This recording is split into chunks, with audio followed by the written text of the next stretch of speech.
Oh, yeah. You're going wireless. You want to use the wireless mic? Okay, see that little hero's journey? That's fun, right?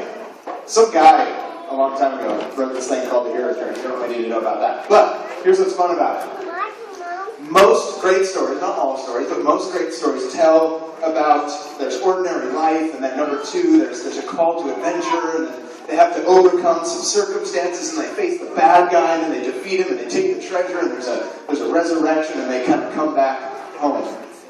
Now, if you read the Bible, you'll actually find that a lot of characters, even in the Bible, follow this, like Moses. Does anybody remember the story of Moses? Moses in Israel, there's ordinary life, he's just in Egypt, but then there's this call to adventure that he could actually be a part of helping the Israelites come out of slavery, but then he's like, no, I don't want to do it, and he goes to the wilderness for like 40 years.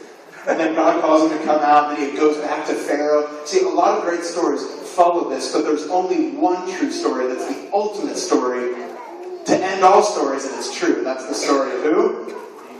Come on, just a little bit louder. The story of who? Jesus. That's right. So, whenever you watch a story of your kids, or when I watch a story of my kids, even though my daughters roll their eyes at me when I say this, I'm like, okay, what was wrong in the story? What was wrong there? What were they trying to fix? And they're like, I know, Daddy.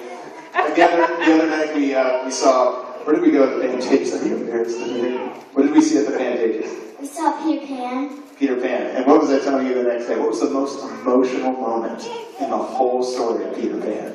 When Tinkerbell died. And why did she die? Because she drank the poison from Peter Pan.